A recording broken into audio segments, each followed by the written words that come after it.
bonjour messieurs.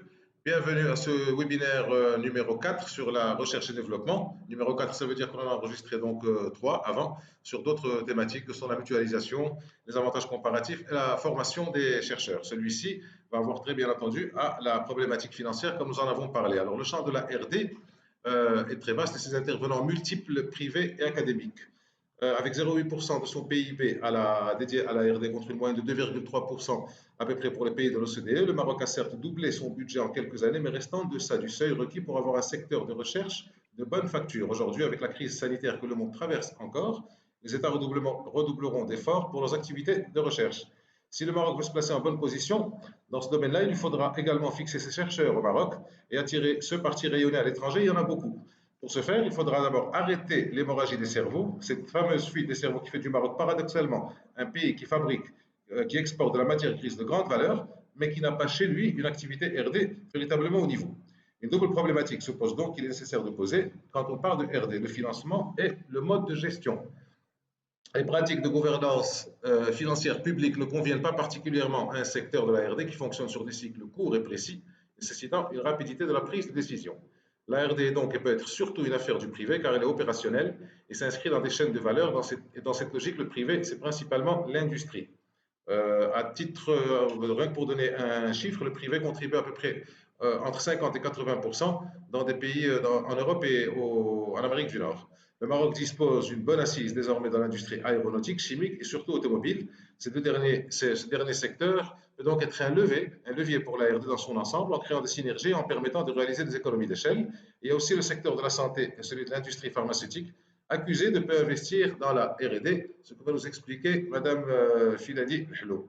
Alors que financer, qui financer, comment financer, quel mode de gestion retenir? Question générique pour ouvrir un débat qui portera sur les thématiques suivantes: la préférence nationale, corollaire de la recherche, le financement logique privé ou public, la R&D innovation et l'innovation dans l'industrie et la problématique de la fuite des cerveaux.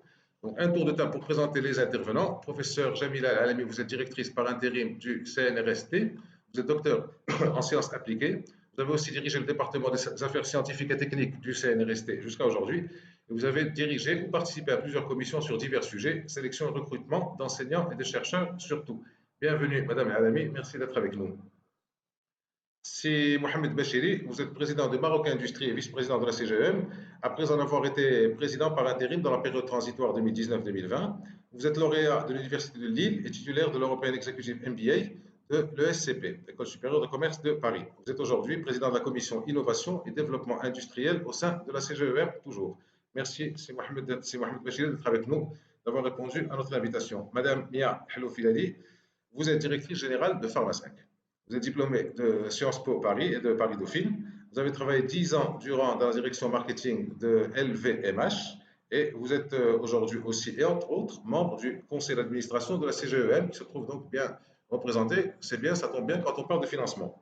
Et Monsieur Uri Dadouche, vous êtes chercheur économiste au Policy Center for the New South. Vous êtes basé à Washington, vous êtes là à Washington. Vous avez été professeur d'économie en mondialisation et commerce international à l'Université du Maryland. Vous avez également été directeur du commerce international à la Banque mondiale. Merci, Monsieur Dadouche, d'être avec nous à partir de là où vous êtes. Alors, pour la thématique 1, on va y aller rapidement. J'essaie de poser des questions courtes. On commence par vous, Monsieur Dadouche, pour nous planter le décor et nous donner un panorama mondial sur la R&D et l'innovation dans les pays en développement ou les pays émergents.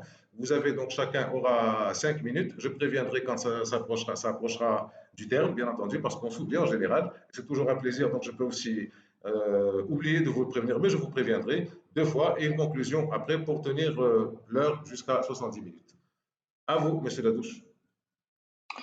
Ok, merci beaucoup. Je vais parler de l'innovation en termes larges dans les pays en développement, c'est-à-dire ça inclut bien entendu le R&D industriel, mais ça inclut également les machines les plus performantes, les méthodes, le know-how, le management, tout ce qui est le plus avancé, si tu veux, et l'innovation dans ces méthodes. Or, il se fait que ce phénomène d'innovation, de progrès technologique, si tu veux, les économistes ont montré depuis longtemps qu'il est à la base du développement. C'est-à-dire à la base du développement, c'est pas simplement le capital, le travail, le capital humain, l'éducation, les terres, les ressources naturelles. C'est plutôt la technologie et l'innovation qui expliquent la différence et de croissance et de niveau de vie dans les différents pays. Bien entendu, le secteur privé joue un rôle clé, mais le gouvernement également joue un rôle très important. Pas tellement, et je vous parle de données ici, de données empiriques, ce n'est pas simplement des opinions. Le rôle du gouvernement n'est pas principalement, même qu'il est important dans les investissements directs, mais plutôt dans l'établissement des conditions où le secteur privé investit dans l'innovation. Alors, premier message clé qui ressort de la revue de l'innovation dans les pays en développement est que ce qui est fondamental, et ça se ressort de données de nouveau, c'est pas tellement l'innovation de base, la recherche de base dans les pays en développement, c'est plutôt l'adaptation de ce qui est la technologie la plus avancée. Et ça, on observe simplement en regardant le nombre de brevets, le nombre d'articles scientifiques, etc., etc. En général, avec très peu d'exceptions, la source de ces innovations de pointe est dans les pays industriels. Bon, certains pays en développement voient ça comme une mauvaise nouvelle. Nous, à la Banque mondiale, quand j'étais à la Banque mondiale, j'ai vu ça comme une bonne nouvelle. Pourquoi? Parce que si tu veux expliquer le fait que les pays en développement croissent plus vite que les pays industriels, c'est justement parce qu'ils peuvent adapter ce qui a déjà été fait. Ils n'ont pas besoin de réinventer la roue à chaque fois. Ils adoptent. Et ça leur permet de faire beaucoup plus vite. On peut bien sûr distinguer entre les vieilles technologies qui sont fondamentales, la télécommunication, l'électricité, les transports, les trains, etc., etc. Ces technologies, en général, ont pénétré d'une façon assez prépondérante dans les pays en développement et ont besoin d'une aide ou enfin beaucoup d'interventions gouvernementales dans les investissements. Mais quand on parle de nouvelles technologies, les technologies de pointe, que ce soit par exemple tout ce qui est intelligence artificielle, biotechnologie, etc., etc., on observe que c'est surtout le secteur privé qui doit mener la charge. Un autre message clé qui revient de l'analyse de l'innovation dans les pays en développement, de nouveau ce sont des données, c'est qu'au fait, le problème de l'adaptation dans les pays en développement n'est pas tellement un problème de faire le premier pas. Ce qu'on observe, c'est que dans beaucoup de grandes villes en pays en développement, l'innovation et la technologie est déjà très avancée. Et en fait, le grand défi du développement est très souvent à l'intérieur des pays.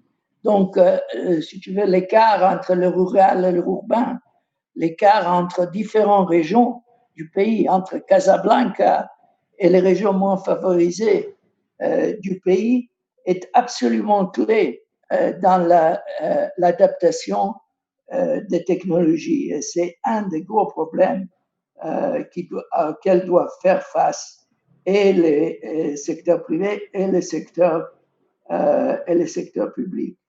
Bon, j'arrive à la fin. Qu'est-ce qui détermine la vitesse avec laquelle les pays en développement adaptent les technologies les plus avancées? Il y a deux facteurs clés. Un facteur clé est l'ouverture. Donc, l'ouverture du pays vers le commerce, vers l'investissement direct étranger, vers la mobilité de personnes, les diasporas, etc., etc. Et une condition clé pour la transmission de technologies. Et bien entendu, le Maroc est très fort dans ce domaine. Le Maroc est un pays très ouvert aujourd'hui. Ça va peut-être changer dans le futur, j'espère que non. Mais en ce moment, le Maroc est un pays très, très ouvert. Et le deuxième facteur clé est la capacité d'adoption. Et la capacité d'adoption dépend de plusieurs choses. Il dépend bien entendu des politiques gouvernementales. Il dépend de façon très importante du climat d'investissement pour que les entreprises investissent dans les toutes dernières méthodes. Il faut qu'ils aient confiance. Il dépend de financement dont on va parler aujourd'hui, mais il dépend aussi d'une façon clé de l'habilité de la population locale à faire cette adoption. Donc, tout ce qui est éducation et retenir surtout les gens les plus qualifiés. Et, on va en parler, ça va être votre deuxième intervention, justement, retenir et éventuellement attirer. Madame Alami, je vais rebondir très simplement parce que ce qu'a dit M. Dadouche, en gros, donc vous êtes au centre de dispositifs de recherche, vous êtes directrice par intérim du CNRST. On parle d'un organisme qui serait éventuellement créé, qui regrouperait tout ça dans quelques mois. M. Dadouche dit que le public doit en fait établir les conditions de travail pour le secteur privé. Je vous laisse donc la parole directement pour répondre à ça et expliquer rapidement en quoi consiste le rôle du CNRST actuellement et plus tard. Toujours 5 minutes. Merci. D'accord. Merci, M. Boustat. Bonjour, madame. Bonjour, messieurs. Tout d'abord, M. Boustat, je tiens à vous remercier pour m'avoir associé à ce webinaire. Et je vous félicite pour le choix de cette thématique fort intéressante. Je souhaiterais parler un petit peu d'innovation au Maroc. C'est pour montrer les institutions qui sont impliquées dans la recherche et l'innovation dans le système marocain. Alors, notre système, il est constitué par une diversité d'institutions. Nous avons le Conseil supérieur de l'éducation, de la formation et de la recherche scientifique. Nous avons le ministère de l'Éducation nationale, de la formation professionnelle, de l'enseignement supérieur et de la recherche scientifique, donc de notre tutelle. Nous avons l'Académie Hassan II des sciences et techniques et nous avons le comité permanent interministériel de la recherche scientifique et du développement technologique. Alors, ces institutions ont pour mission l'orientation, la coordination, la planification et le financement de la recherche scientifique et technique et bien sûr le suivi des projets. Il y a les institutions qui ont pour mission la mise en œuvre de cette politique gouvernementale. Donc, il y a le Centre national pour la recherche scientifique et technique. Nous avons les 12 universités publiques, nous avons les universités privées, les universités et les établissements publics de recherche, et nous avons les centres et structures qui relèvent des entreprises privées. Donc, ces institutions ont pour mission la mise en œuvre de la politique gouvernementale en matière de recherche et développement. Alors, si on parle de manière générale du Centre national de la recherche scientifique et technique, c'est un établissement public qui a pour mission principale la promotion, le développement et la valorisation de la recherche scientifique en fonction des besoins culturels et économiques et sociétals du pays. Et donc,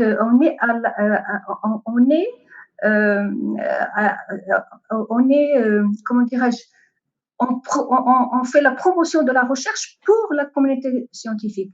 Donc, on n'est pas un centre de la recherche scientifique. On ne fait pas la recherche scientifique, mais on fait la promotion de la recherche pour la communauté scientifique. Nous avons deux grands pôles. Nous avons le pôle mutualisation des moyens et nous avons le pôle appui à la recherche scientifique et technique.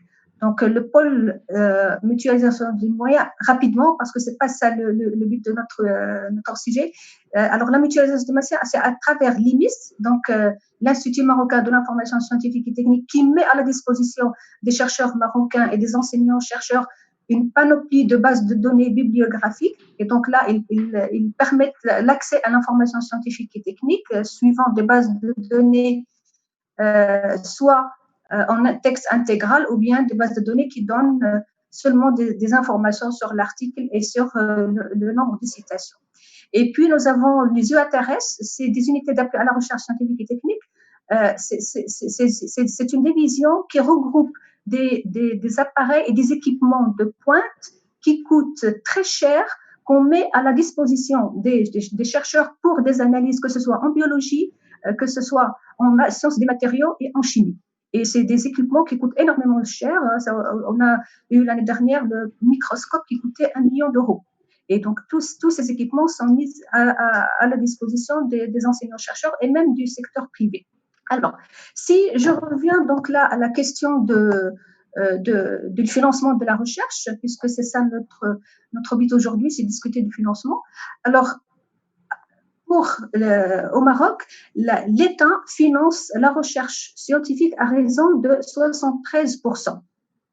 Donc, et ce, à travers l'autorité gouvernementale qui est chargée de l'enseignement supérieur et de la recherche scientifique.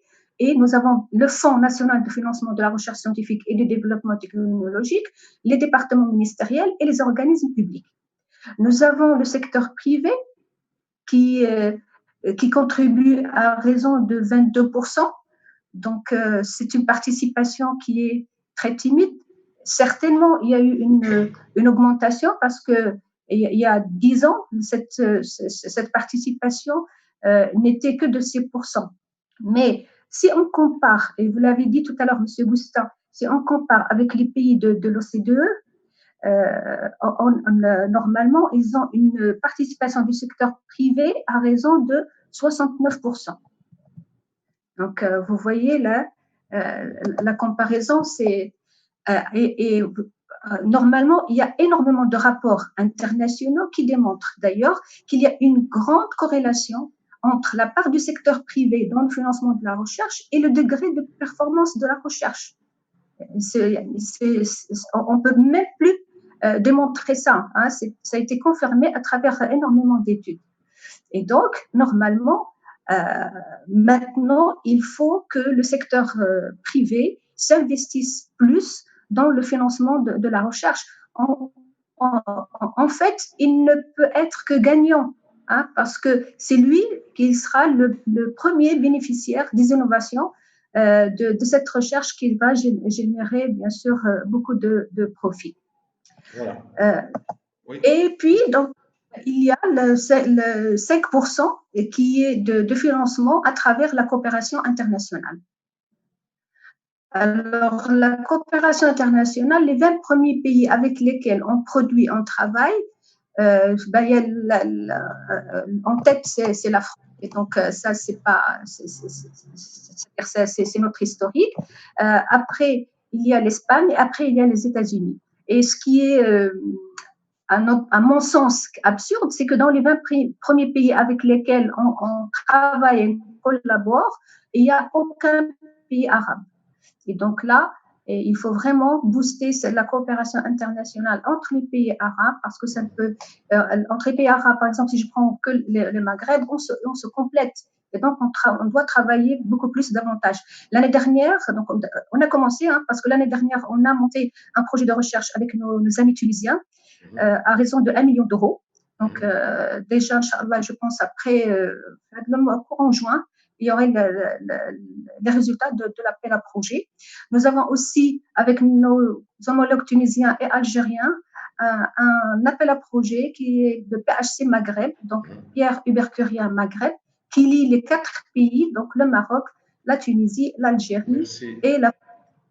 Merci Madame Alami, je suis obligé de vous interrompre parce que justement vous êtes en train de tendre la perche à Monsieur Mohamed Bachiri, voilà, donc le privé qui finance à hauteur de 22%. Je voudrais juste réagir très rapidement à ce que vous venez de dire sur le fait que nous ne travaillons pas beaucoup avec les pays arabes. J'ai cru comprendre que dans les pays du Golfe, ils travaillent sur des business models plutôt privés que publics. Et donc, je crois qu'il y a un décalage au niveau de l'organisation, de la structuration. Ça peut peut-être expliquer ça. Quant à la recherche en elle-même, Algériens et Tunisiens sont devant nous quand même, devant nous en matière de production. Alors, si, Bachiri, vous avez entendu, donc le privé, qui est le premier bénéficiaire, qui devrait être le premier bénéficiaire donc, de la R&D, finance pour, enfin, contribue à hauteur de 22%.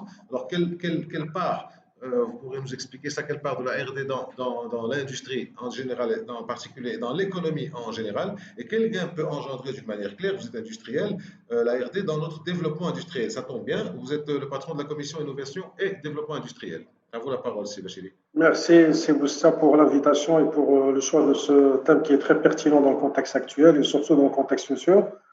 Mesdames et messieurs, donc sur la partie recherche et développement, si vous me permettez, je vais brosser un tableau un peu plus macro et puis après je rentrerai en détail sur la partie recherche et développement, surtout innovation de façon très opérationnelle.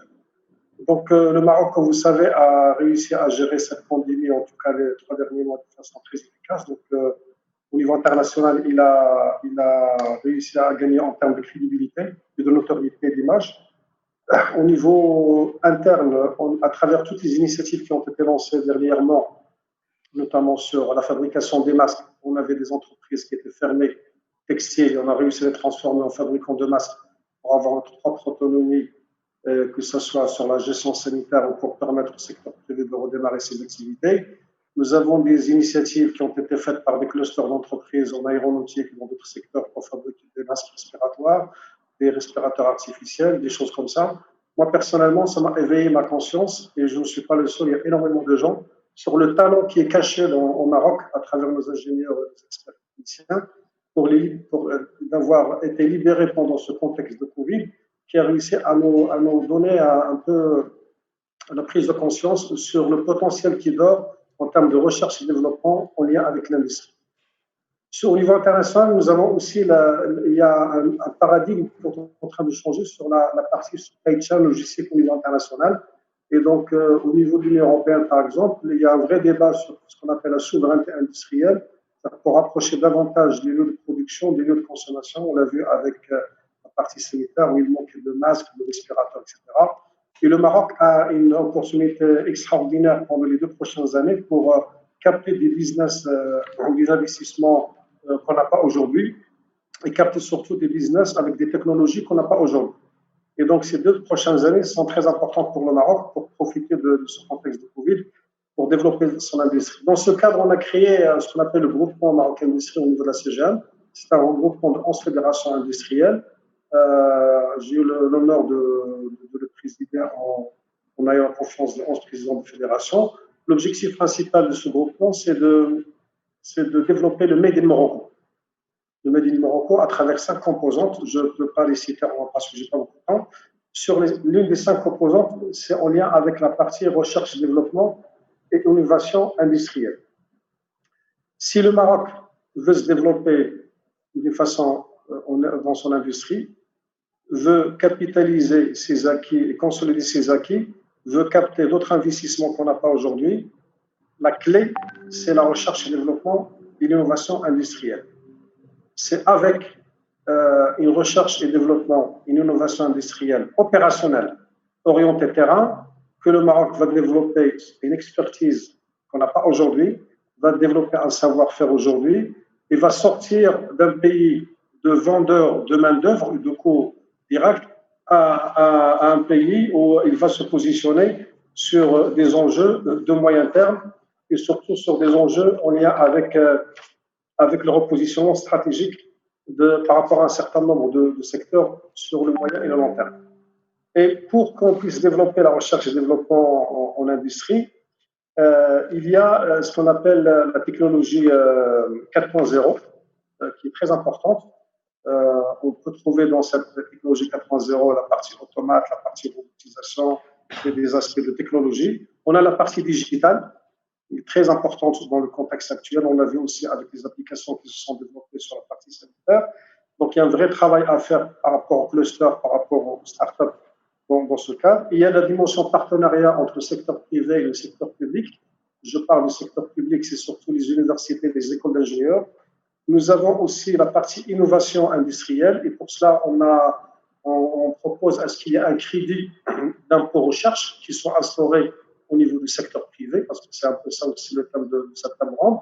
Ce crédit impôt recherche a pour mission d'aider les entreprises à investir davantage dans la recherche et développement. On l'a vu avec Mme Aleni sur la partie rapport comparaison entre le secteur public et le secteur privé. Et donc, sur le chiffre d'affaires que l'entreprise va investir en matière de recherche, développement et innovation industrielle, il peut bénéficier des déductions fiscales par rapport à des seuils. Donc, on a mis en place au niveau de la CGM des propositions dans ce sens qu'on a remis aux autorités concernées. Et donc, si on veut, de façon opérationnelle, développer la recherche et le développement, il faut qu'il soit appliqué solution à des problématiques de terrain. Il y a la recherche et le développement académique. Ça, il faut la garder, il faut la développer. Et il a des objectifs qui sont académiques de recherche, c'est très important. Mais la recherche et le développement, telle qu'on la voit, c'est quelque chose qui doit être orienté, problématique par rapport à des choses qu'on vit dans les entreprises. Et pour cela, il faut nouer des partenariats très importants entre le domaine industriel et les entreprises privées, les écoles d'ingénieurs et les facultés. Et ce que l'on propose, c'est de créer dans chaque région un cluster dans lequel on va trouver le secteur privé, les écoles d'ingénieurs et les facultés. Ce cluster doit être hébergé dans des zones industrielles importantes au Maroc. On a des zones industrielles au niveau de Kilitra, on a des zones industrielles au niveau de Tanger, on a des zones industrielles au niveau de Casablanca, etc. Et ce partenariat, il faut le construire entre l'État, la région, le patronat et le monde universitaire et d'ingénierie. Et ces clusters seront axés sur la partie opérationnelle par rapport aux problématiques industrielles de chaque région qui sont différentes. Et on va encourager, à travers les crédits impôt recherche, les entreprises à investir dans ces recherches et développement pour résoudre des problématiques de technologie, des problématiques de qualité, des problématiques de performance par rapport aux produits qu'ils fabriquent. Ceci dans une logique de développer le marché marocain, mais surtout à travers le marché marocain, développer l'export, que ce soit en Afrique ou au niveau international. Et je vais m'arrêter sur ça, c'est qu'on n'a pas beaucoup de temps. L'écart technologique qui nous sépare de l'Europe, notamment je cite l'automobile parce que je connais très bien, il est très important de gagner le maximum en termes de ce retard en investissant le plus important sur la partie recherche et développement pour développer une expertise qui demain va permettre au Maroc de consolider ses acquis industriels actuels. Très bien, merci. C'est Bachiri. Madame Filali, quand on entend c'est Bachiri, votre collègue à la CGEM, donc c'est la R&D, c'est l'innovation, c'est le terrain, c'est la régionalisation, c'est beaucoup de très grandes idées, très belles idées qui devront certainement être mises en œuvre dans les mois qui viennent, parce qu'il y a des choses qui sont en train de se passer, d'après ce qui m'a été donné de comprendre. Mais quand on préparait l'émission, je vous ai parlé, vous avez eu un cri du cœur qui est celui de tout ça est très bien, mais il faut d'abord la préférence nationale. Il faut d'abord donner la priorité à nos produits, à nos chercheurs, à nos... Allez-y, continuez sur ce qu'on disait. Allez-y. Pardon? Allez, je vous ai continué sur ce que vous disiez sur la préférence nationale. C'était le cri du cœur. Merci beaucoup, Aziz. Merci pour ton invitation. Je suis très honorée de partager ce plateau avec Madame la Halali, Monsieur Dessouche et Monsieur Bachiri. Alors oui, c'est un cri du cœur parce que on reproche à l'industrie pharmaceutique l'absence d'investissement dans la recherche et développement. Et ça, c'est absolument symptomatologique de l'absence totale de valorisation des compétences marocaines. Alors, très rapidement, la recherche et développement dans l'industrie pharmaceutique, elle revêt trois principaux éléments. La recherche et développement fondamental, qui coûte excessivement cher et qui est menée dans des pays comme les États-Unis aujourd'hui, principalement, la recherche et développement fondamental, avec des partenariats publics-privés, des fondations qui sont très puissantes, qui y participent financièrement. Le deuxième aspect, c'est l'aspect des essais cliniques. Et là, les essais cliniques, alors recherche fondamentale, très difficile à court terme de l'imaginer pour le Maroc, on est d'accord. Essais cliniques, c'est une deuxième étape extrêmement importante parce que sans elle, vous n'avez pas la mise à disposition d'un produit, un potentiel très important. Et là, première chose par laquelle on est bloqué, c'est l'absence de la loi, l'absence d'une législation qui nous autoriserait à faire des essais cliniques au Maroc. Aujourd'hui, par exemple, quand nous, on participe à des essais cliniques, eh bien, on le fait à travers d'autres pays, on envoie nos produits à travers d'autres pays, et donc, c'est un rayonnement que ne peut pas s'approprier le Maroc. Le troisième point, très important, c'est la recherche et développement. Et ça, Ça existe au Maroc. On a de la recherche et développement galénique. Mais personne n'en a conscience, personne ne la valorise. C'est grâce à la recherche et développement galénique qu'on peut faire du médicament générique. Et comme le disait très bien M. Deddouche, c'est en fait la transposition, la capacité à reproduire quelque chose. Et ça, c'est déjà une compétence énorme. Et en matière de médicaments, c'est reproduire avec la même qualité, la même efficacité, la même sécurité que le produit d'origine. C'est grâce à cela que l'Inde, surtout l'Inde et la Chine, sont devenus les laboratoires pharmaceutiques du monde. Ils n'inventent aucune molécule, ils ne font pas d'essais cliniques et ils sont devenus les laboratoires du monde. On a cette compétence au Maroc. Au Maroc, on a eu l'hépatite. Alors moi, j'en parle parce que je connais bien et c'est donc mon laboratoire. On était un des premiers laboratoires dans le monde il y a 5 ans à lancer les traitements de dernière génération avec les mêmes caractéristiques que les médicaments Princeps. Eh bien, ça a été félicité. On a eu des prix partout dans le monde. On en a eu en Europe, on en a eu au Moyen-Orient, on en a eu en Afrique. Aucune valorisation au Maroc. Aucune valorisation. Il y a eu un peu de presse, bien sûr, mais aucune valorisation de cela au Maroc. Donc, la loi, dans notre secteur, en tout cas, pour s'ouvrir une perspective plus importante en recherche et développement, la valorisation du Made in Morocco, on a des brevets.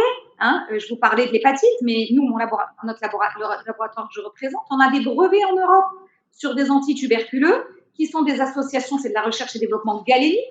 C'est l'OMS qui a recommandé de mettre ces produits sous forme d'association. Tous les pays n'en ont pas. Tous les laboratoires n'ont pas été capables de le faire. On a des brevets, ça n'est pas valorisé. Pire encore, il n'y a aucune préférence nationale. Et ça, là, j'en arrive à ce dont tu parlais. Alors que le Made in Morocco, et là, je rejoins très bien Steve Echeri sur ce point, on a déjà eu l'occasion d'échanger là-dessus. Le Made in Morocco devrait être sacralisé, surtout dans des domaines comme le domaine de la pharma qui touche à la souveraineté sanitaire.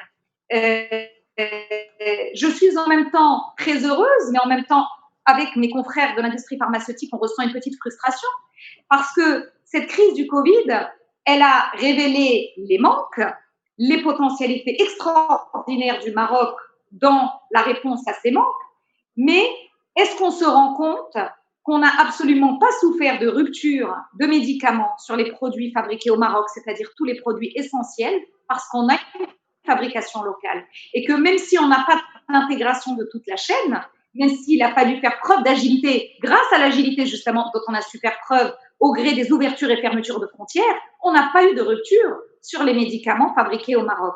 Alors que l'Europe a connu des ruptures sur des produits essentiels, comme les antibiotiques, comme le paracétamol, comme des produits contre le cardio, diabéto, etc. Donc, cette absence de préférence nationale, couplée à l'absence de valorisation, elle détruit toute velléité d'investir dans la recherche et développement. Nous, on fait partie des fous qui investissent jusqu'à 10% de leur chiffre d'affaires dans la recherche et développement galénique. Parce que ce sont des équipements qui doivent être renouvelés sans cesse. C'est une trentaine de personnes qui sont des cadres de très haut niveau, enfin, qui sont des médecins, docteurs de très haut niveau. On fait partie de ces fous-là qui vont mettre à disposition un traitement contre l'hépatite C. Et derrière, l'appel d'offres, non seulement il n'y a pas de préférence nationale, mais derrière, le système est tel que l'autorisation de mise sur le marché pour un produit fabriqué localement est 3, 5, 10 fois plus longue que celle pour un médicament à l'importation. Rien n'est fait pour encourager d'aller jusqu'au bout de tout ça. Et donc, vous mettez beaucoup plus de temps à obtenir votre sésame. Dans notre jargon, c'est l'AMM. On ne peut pas lancer un produit comme ça, il faut une autorisation du ministère de la Santé. Vous mettez beaucoup plus de temps, vous avez investi dans de la recherche et développement, et derrière, les appels d'offres sont taillés sur mesure à l'importation, au double, parfois même au triple du produit qui est fabriqué localement. Et le produit fabriqué localement, on va même plus loin, peut subir des calomnies, des attaques violentes. En matière de santé, c'est quelque chose qui est même dangereux pour la paix sociale quand on calomnie le médicament marocain qui est utilisé par la population marocaine. Eh bien, nous, par exemple, on n'est pas les seuls, mais je vais parler de mon cas, avons fait l'objet de calomnies très violentes sur les antituberculeux, pour lesquels on est salué par l'OMS, pour lesquels on a des brevets, donc ça vient de l'étranger, et ces campagnes calomnieuses ne sont pas punies, ne sont pas suivies des faits. Donc, en plus de ce dont vous parliez, c'est-à-dire qu'il y a deux autres éléments que je partage très fort, mais qui sont secondaires, qui sont l'absence d'une plateforme de partage. J'ai fini mon temps? Ouais, si j'ai fini mon temps, je l'ai dit tout à l'heure. Hein. Tu peux continuer tout à l'heure. Très bien. Donc, comme ça, on passe à la deuxième moitié. On va essayer de tenir le temps. Désolé, Mia. Alors, on va démarrer donc la deuxième partie qui est sur le financement proprement dit. On parle de préférence nationale. On va reprendre le même ordre. On parle de préférence nationale. Monsieur Dadouche, question très simple. Comment on peut faire de la recherche? Comment on peut faire de la recherche sans chercheurs? Si on part du principe que nos meilleurs chercheurs, avec tout le respect que je dois pour les chercheurs qui sont chez nous, enfin, la grande partie de nos meilleurs chercheurs sont à l'extérieur. Le Maroc est connu, comme je disais tout à l'heure, comme exportateur de matières grises. Comment faire pour arrêter ça? Parce que ça coûte de l'argent au Maroc. Je vois que Mme Alami n'est pas tout à fait d'accord, je pense. Elle va donner son avis, mais je pense quand même que vu tous les profils que nous voyons à l'extérieur, est-ce qu'il y a moyen d'arrêter cette fuite des cerveaux? Voilà, alors de nouveau, je vais partir d'un cadre un peu général. Le brain drain, la perte de cerveau, est un phénomène global. Le Maroc n'est pas le seul à se préoccuper de ça. Par exemple, au Royaume-Uni, pendant très longtemps, on était préoccupé de la fuite de cerveau du Royaume-Uni vers le Canada et vers les États-Unis. En général, les pays riches attirent les cerveaux des pays pauvres. Les grands centres d'attraction sont aujourd'hui les États-Unis, la France, l'Allemagne, l'Australie, le Canada, et il y en a d'autres. Or, de nouveau, les chiffres, la fuite de cerveau est particulièrement difficile à accepter, pénible pour les petits pays. Alors, si tu vois les pays des Caraïbes, par exemple, les petits pays des Caraïbes, tu as 90% ou plus de leurs diplômés qui quittent le pays. Et donc ça crée un vrai problème. Par contre, si tu regardes des pays énormes en population comme l'Inde et la Chine, il y a bien entendu beaucoup de gens brillants qui quittent l'Inde et la Chine, mais tu parles de pourcentage de diplômés qui est minuscule, aux alentours de 5%, peut-être, ou 10%, tu vois.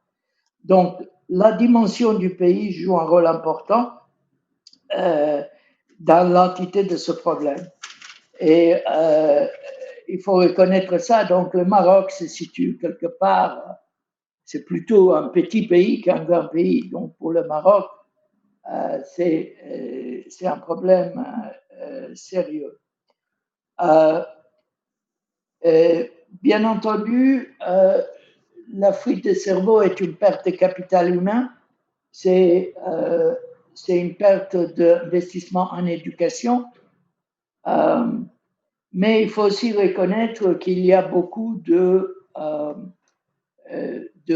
jeunes qui se perfectionnent à l'étranger.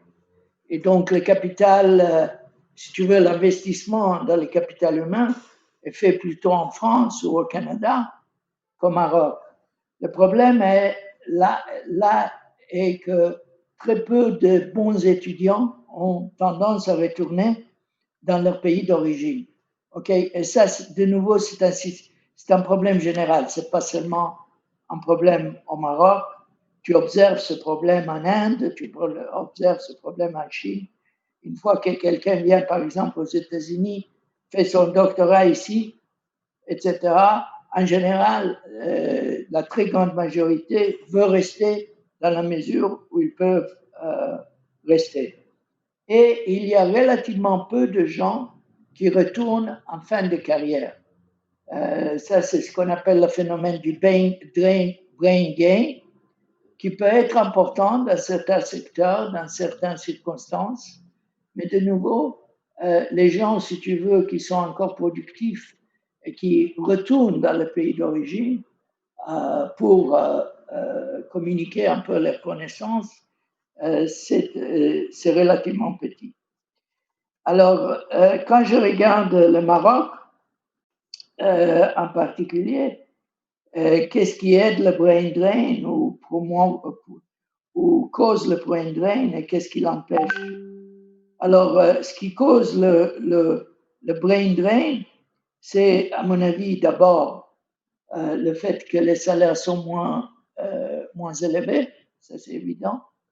Le deuxième, qui est très important, c'est que très souvent les diplômés au Maroc ne trouvent pas un travail approprié à leurs compétences et à leurs attentes. Le Maroc est très proche de certains centres d'attraction pour des raisons culturelles et pour des raisons, bien entendu, de proximité géographique, de langage, etc. Ça aide le brain drain. Le Maroc a une diaspora énorme, ce qui facilite les networks, ce qui facilite aussi l'immigration de ces jeunes par les connaissances, les networks, etc., etc. Et franchement, le fait que dans certains secteurs, comme dans le IT, Information Technology, les ingénieurs, etc., le Maroc a des compétences reconnues. Il y a beaucoup de jeunes Marocains qui sont recherchés pour ces raisons. Une poignée de secondes, Monsieur Ladouche. Une poignée de secondes. Pardon? Une poignée de secondes, vous avez... Oui, alors j'ai presque fini. De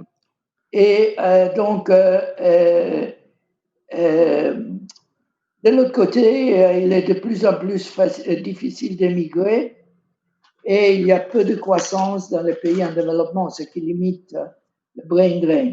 Et finalement, quoi faire pour le brain drain? Bon, il n'est pas question d'empêcher les gens d'émigrer. Ça, c'est pas possible. On ne va pas faire ça.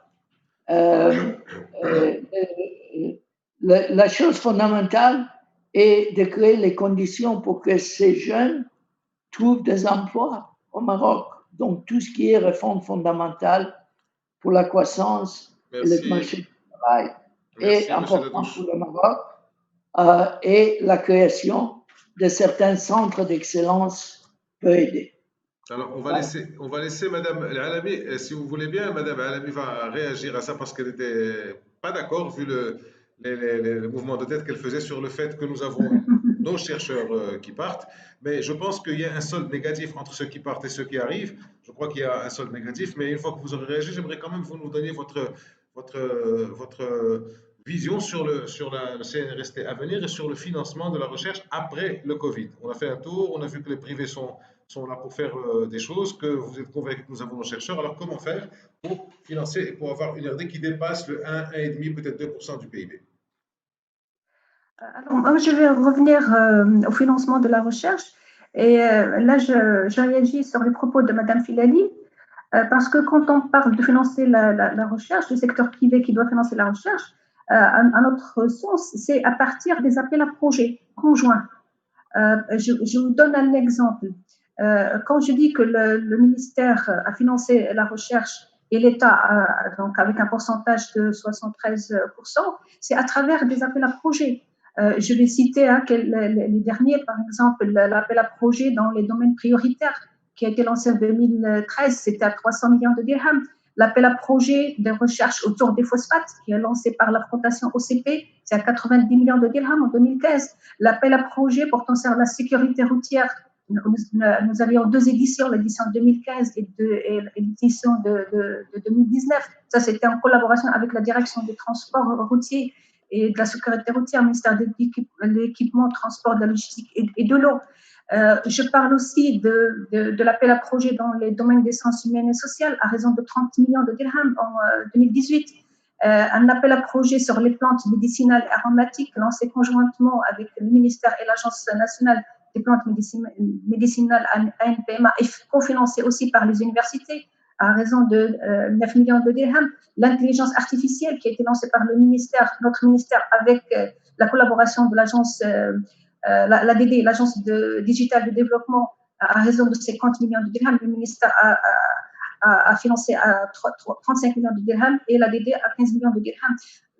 Et puis, donc, le dernier appel à projet sur le soutien, le programme de soutien à la recherche scientifique et technique en relation avec Covid-19 qui a été lancé par le ministère, donc à raison de 10 millions de dirhams, la première phase, et puis une deuxième phase, puisqu'on a eu sur un temps qui est très serré, un grand nombre de projets à travers les pôles universitaires régionaux, et on était obligé donc de financer une deuxième liste avec la collaboration des universités, puisque le ministère a mis 500 millions de dirhams et en même temps donc les universités publiques ont contribué par la même somme.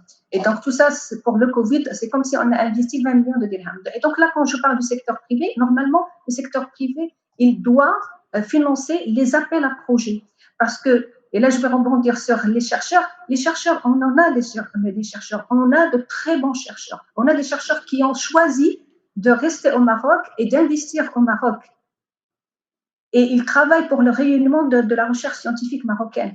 Et donc là, les chercheurs, il y en a au Maroc, on est à peu près à 14 000 enseignants-chercheurs et on a besoin de financement. On a besoin de financement. Et donc, là je lance l'appel au secteur privé. Il doit financer la recherche à travers des appels à projets pour la communauté des chercheurs et des enseignants-chercheurs. Voilà. Alors, pour la fuite des cerveaux, c'est vrai, comme a dit monsieur, j'ai oublié son nom, monsieur Dadouche. Monsieur Dadouche, c'est un phénomène qui est international, hein, c'est pas un phénomène purement marocain. C'est normal, mais il y a énormément de mesures incitatives pour faire bénéficier le Maroc de l'expérience de ses compétences. Je peux citer un programme qu'on gère au Maroc, qui est FILCOM, le Forum international des compétences marocaines à l'étranger. Et donc, on lance un appel à candidature et c'est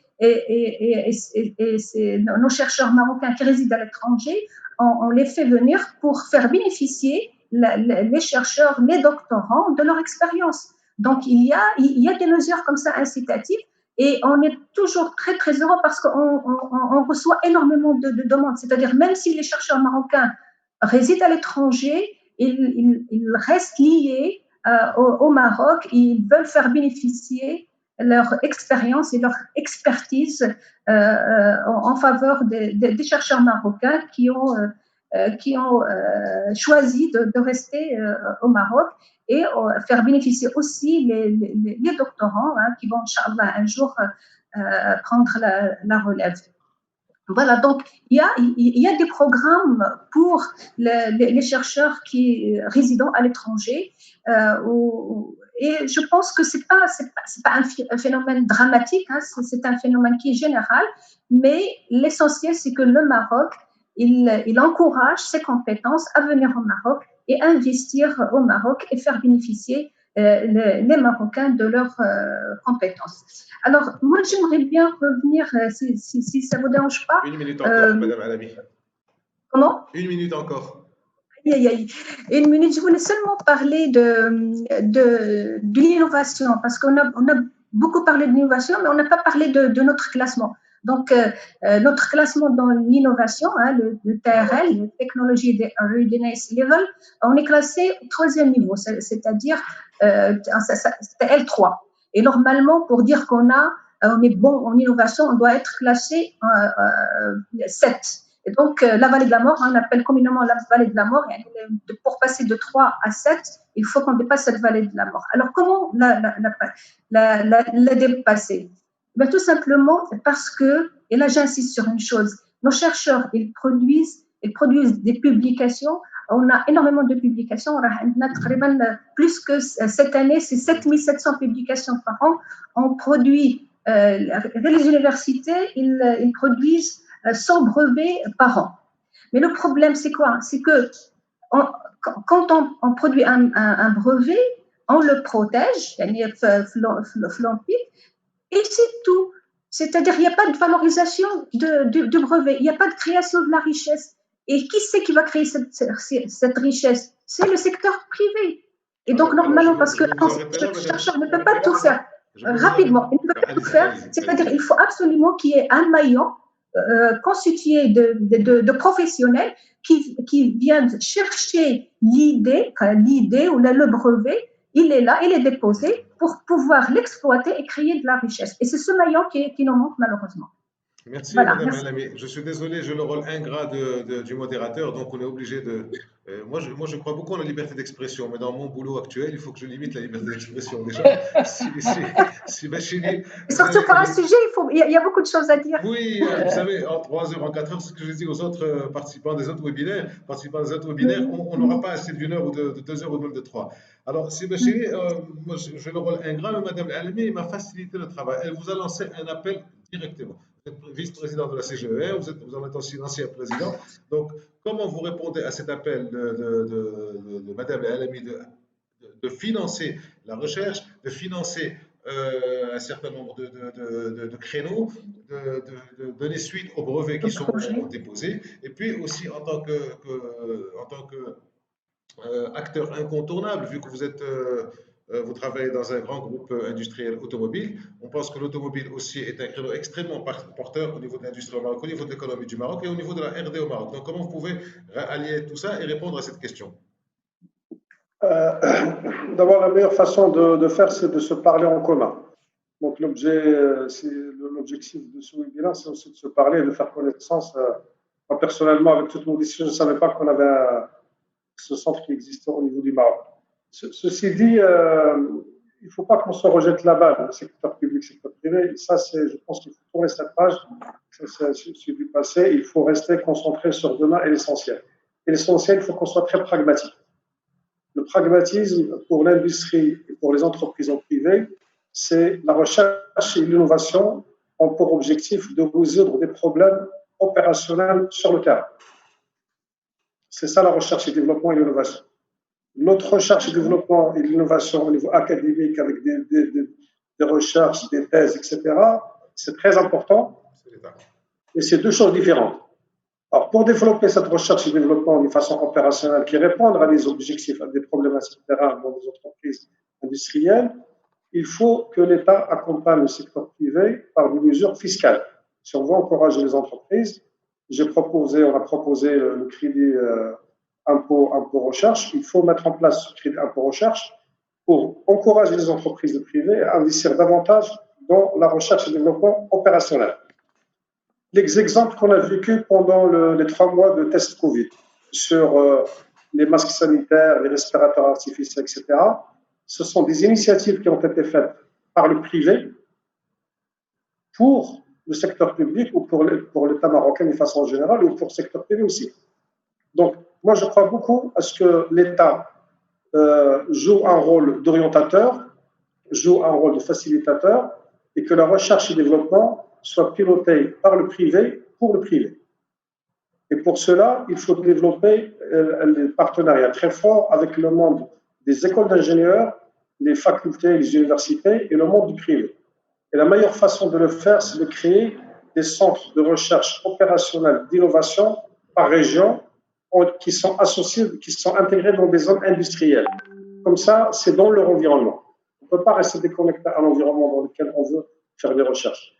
La recherche et développement dans laquelle je parle, dont parlait tout à l'heure Mia, c'est la préférence nationale et le Made in Morocco. C'est-à-dire, est-ce qu'on est capable demain de fabriquer notre propre robot Made in Maroc? Est-ce qu'on est capable de fabriquer une machine qu'on n'a pas aujourd'hui qui permet de fabriquer un produit qu'on importe d'étranger? Oui, on est capable. Parce qu'on a la compétence, on a des très bons ingénieurs et on a un très bon niveau d'engagement. Alhamdoulilah, tout est canalisé en ce moment pour converger. Donc, l'environnement, le Made in Morocco, produire marocain, faire des choses qu'on apporte aujourd'hui, la recherche et développement et l'innovation doivent aller dans ce sens. Et si on fait de la recherche et développement et l'innovation pour produire des livres et des bouquins qui ne vont pas nous servir demain, c'est très important, c'est pour le monde académique. Mais nous, on a des réalités qui sont, on n'a pas le temps avec nous. Et pour cela, il faut repenser les stages. Aujourd'hui, les stages, il faut les repenser. Par exemple, les doctorants, ceux qui font des recherches de terrain, il faut repenser la loi sur la formation alternée pour permettre à des doctorants qui sont dans la recherche et développement de faire des stages en alternance entre le monde universitaire et le monde de l'entreprise pour permettre à ces gens de faire de l'innovation. L'innovation, c'est associer aussi les startups. C'est permettre d'avoir un environnement géographique dans lequel on a le secteur privé, on a des startups, on a de l'intelligence, on a de la créativité, on a l'État qui joue son rôle de facilitateur, et c'est le privé qui gère pour le privé. Et c'est des modèles qui ont très bien marché. En Turquie, en Chine, en Europe, en France, partout. Il faut qu'on soit dans cette logique. C'est très important pour le futur du Maroc. Le Maroc ne peut pas se développer si on n'a pas une recherche et développement industriel, opérationnel, implanté dans les zones géographiques industrielles et qui a des solutions opérationnelles. Aujourd'hui, par exemple, dans l'industrie automobile, on achète des solutions technologiques d'autres pays, alors que quand on décortique ces solutions technologiques une fois qu'on les ramène au Maroc, on se dit, on est capable de faire, si on avait ça. Aujourd'hui, il faut créer cet environnement pour développer des technologies qu'on n'a pas aujourd'hui, que le Maroc doit se positionner sur ces technologies d'intégration, de développement, de compétences, d'utilisation, d'automatisation. C'est ça la technologie et la recherche et développement. Et c'est très important. Et il faut encourager le privé. Et pour l'encourager, nous avons une feuille de route au niveau de Maroc Industrie.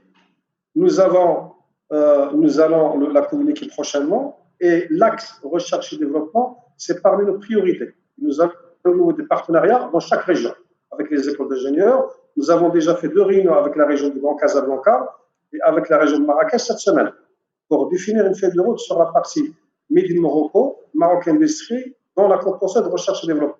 Donc on va aller sur le terrain avec tous les acteurs publics privés pour construire un modèle qui aujourd'hui mérite d'être repensé dans un intérêt opérationnel, en donnant plus de moyens, en donnant des facilités, en encourageant, en changeant le texte de loi, en impliquant davantage le secteur privé pour une meilleure industrie du Maroc sur les 3-4 prochaines années.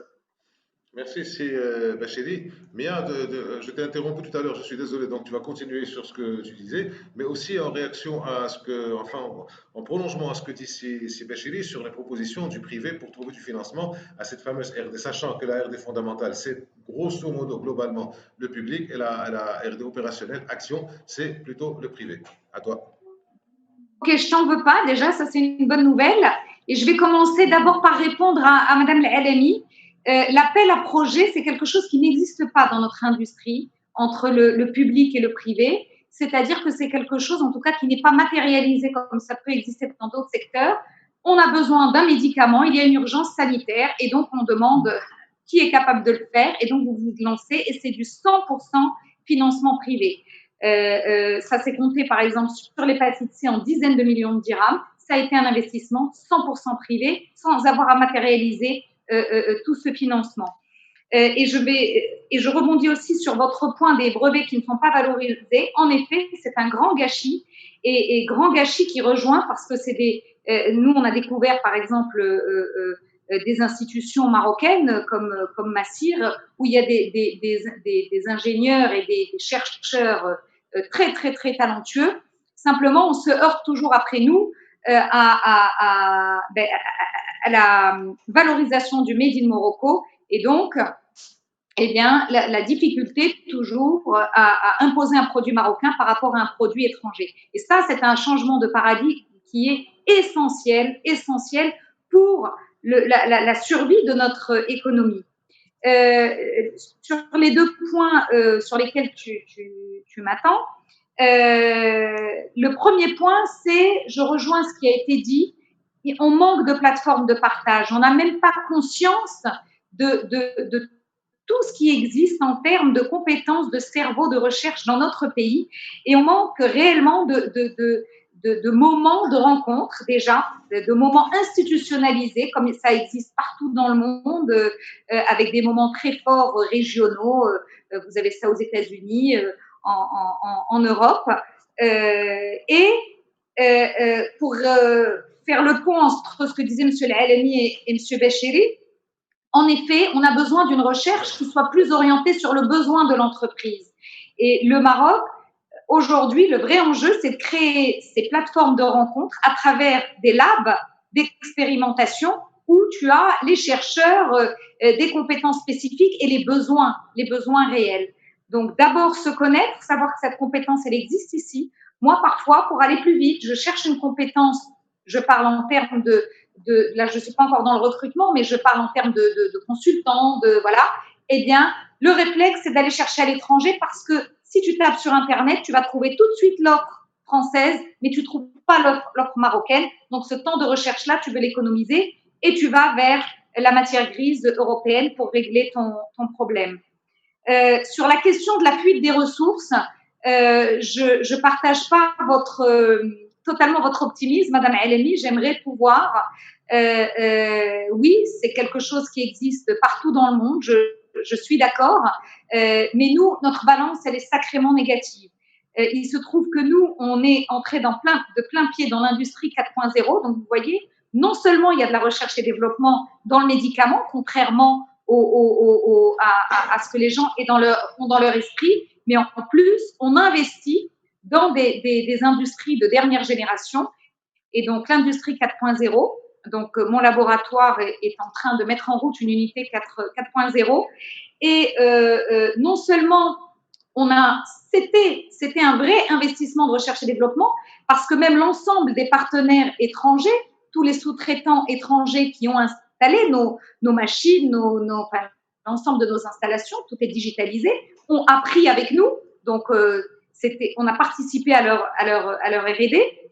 Mais en plus, on a pu expérimenter de manière encore plus forte cette question de la fuite des ressources, déjà de l'absence de certaines ressources que l'on cherche, et celles que l'on a partent parce que, pas pour elles. Moi, j'ai eu sur la dernière année une dizaine de départs, et notamment beaucoup en SI, comme tu disais, Aziz, pas tellement uniquement pour le salaire, ils partent parce qu'ils veulent des conditions d'éducation et de santé, ils pensent à leur santé plus tard, et donc ils veulent une offre de santé, et ils pensent à l'éducation de leurs enfants, donc ils veulent une offre éducation. Et donc ça, c'est deux piliers qui sont stratégiques, l'éducation et la santé, pour garder les gens chez nous.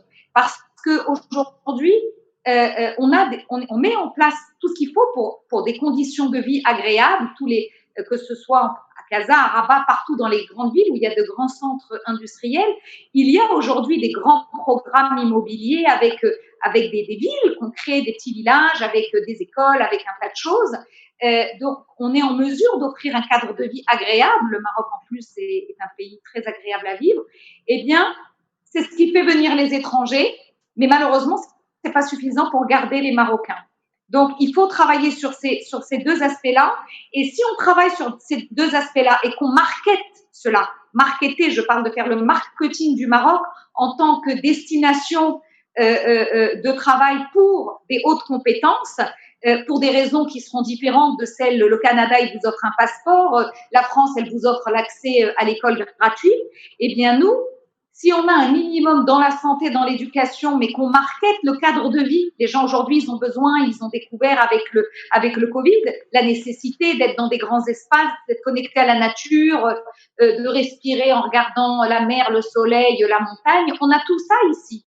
Donc, il faut qu'on markete cette offre-là et qu'on la markete à travers une plateforme. Aujourd'hui, moi, je suis confrontée à quoi? Je veux recruter. Vous vous rendez compte, c'est le Covid et on recrute.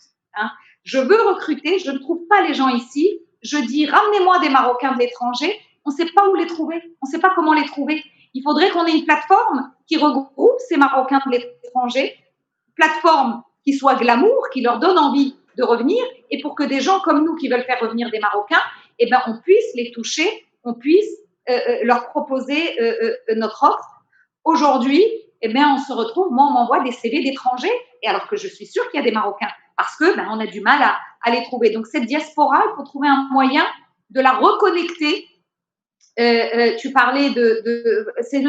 Dadouche, je pense, qui parlait de tous ces réseaux, oui, des réseaux LinkedIn et autres, mais qui finalement ne sont pas les réseaux qui connectent les Marocains, qui vont connecter une école, qui vont connecter un MBA, un passage dans une entreprise, mais pas forcément. Voilà, il faudrait un réseau comme ça qui connecte les Marocains et qui mettent l'offre et la demande en face et qui valorisent l'offre d'emploi Maroc en promettant un avenir éducation et santé en disant on est en train de construire ça. Bon, pour ça, il faut le faire, mais et bien raconter qu'on le fait et en disant voilà, à court terme, ce que tu vas gagner en termes de conditions de vie. Et je pense que ce qui s'est passé avec le Covid, c'est encore une fois un rendez-vous avec l'histoire qu'il ne faut pas qu'on manque. Avant le Covid, tu aurais dit à n'importe quel Marocain, s'il y a le Covid, où est-ce que tu veux te retrouver si tu dois être confiné? Il t'aurait dit en France, au Canada, oui, ici, Maroc. Et finalement, mais 1000 fois, mais 1 milliard de fois, heureusement qu'on a été confiné au Maroc et pas en Europe, en tout cas en ce qui me concerne. Voilà. Merci. Donc, valorisons le Maroc, valorisons toutes nos compétences, tous nos atouts. Voilà. Le Covid nous permet d'être décomplexés, de pouvoir le dire en étant décomplexés, de lâcher un peu notre côté ancien colonisé, le complexe du colonisé. Et bien maintenant, il faut qu'on transforme l'essai pour demain. Merci Mia. Nous avons fait le tour de l'heure sans malheureusement avoir fait le tour de la question parce que ce n'est pas possible en aussi peu de temps. Nous allons faire encore un dernier tour de table très court pour une conclusion générale, une idée générale, une proposition, un éclair de génie, de n'importe quoi. Hein. Ça va prendre 1 minute et demie à 2 minutes chacun. À vous, Monsieur Dadouche. Micro. Micro.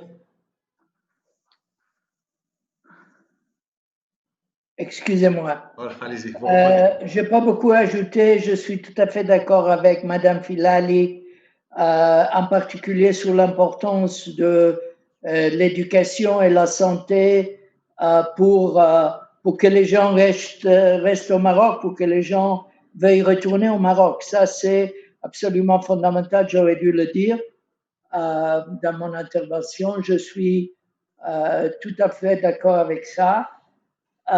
Et puis, deuxième message, bon, Monsieur Bachir, il connaît bien mes opinions. L'État, c'est bien. L'État joue un rôle important, mais l'État a des limites. Il faut reconnaître ses limites.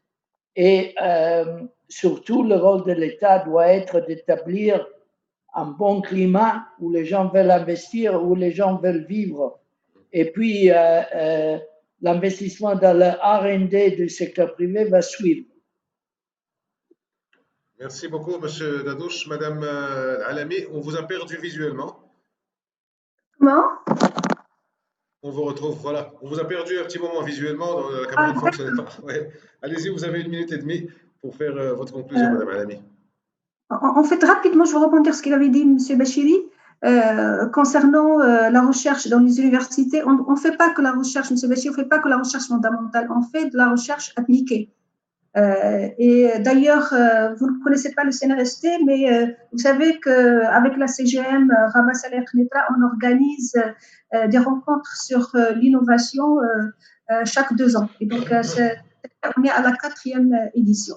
Voilà, donc on travaille avec le CGM. Vous m'inviterez la prochaine fois.